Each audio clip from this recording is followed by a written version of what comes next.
2070 के संग्राम में आपको दिखाएंगे देहरादून की सहसपुर विधानसभा का सियासी गणित। इस सीट पर पिछले 3 टर्म से भाजपा का कब्जा है, लेकिन क्या इस बार भी इस सीट पर कमल खिलेगा?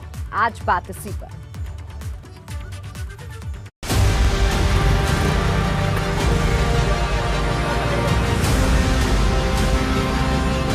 देहरादून की सहसपुर विधानसभा सीट से भाजपा के सहदेव पुंडेर विधायक पिछले 3 चुनाव से इस सीट पर भाजपा का कब्जा है।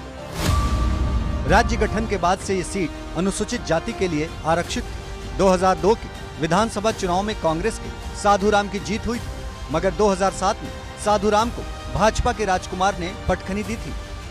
2008 के परिसीमन के बाद सहसपुर सीट अनारक्षित श्रेणी में आ गई।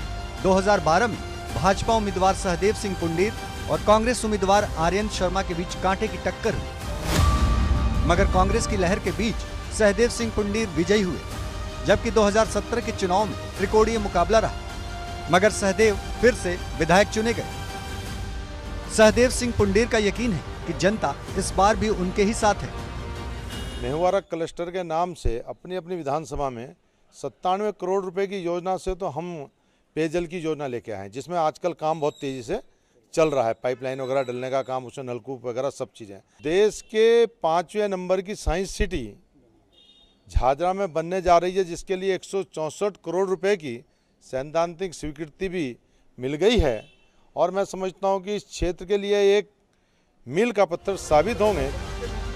2 बार के विधायक सहदेव इस बार हैट्रिक मारने की कोशिश करेंगे, लेकिन इस बार जनता का मूड बिगड़ा हुआ है, इसलिए कहा नहीं जा सकता कि उनकी जीत की नैया फिर से पार लगेगी। एबीपी गंगा के लिए सहसपुर से रवि कैंतुरा की रिपोर्ट।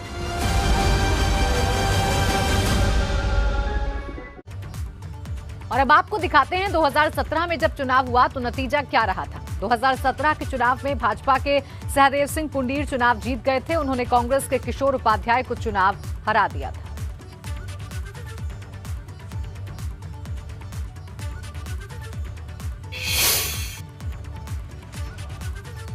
सहदेव सिंह पुंडेर दावा कर रहे हैं कि उन्होंने अपने विधानसभा क्षेत्र में विकास की गंगा बहाई है, लेकिन विपक्ष के नेता उनके दावों पर सवाल खड़े कर रहे हैं।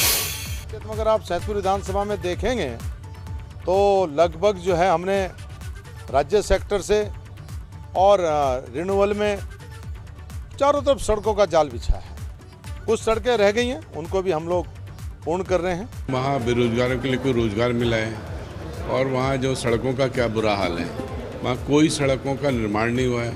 पिछले 5 साल में जो काम अधूरे रह गए थे, जो हमने अपने कांग्रेस के कार्यकाल में प्रारंभ किए थे, किसी पर भी कोई काम नहीं हुआ।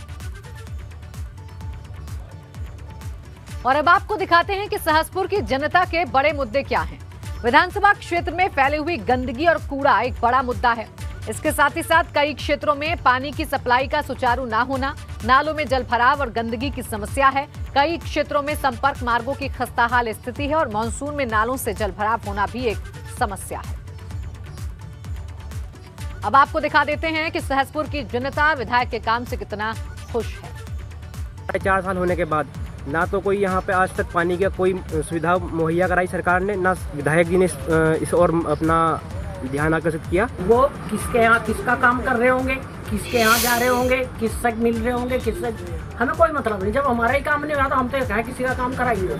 आप देख सकते हैं कि यहाँ पे जो स्थिति है ये है कि जो गरीबों के मकान दिए जा रहे हैं उसमें भी कमीशन खाई जा रही है।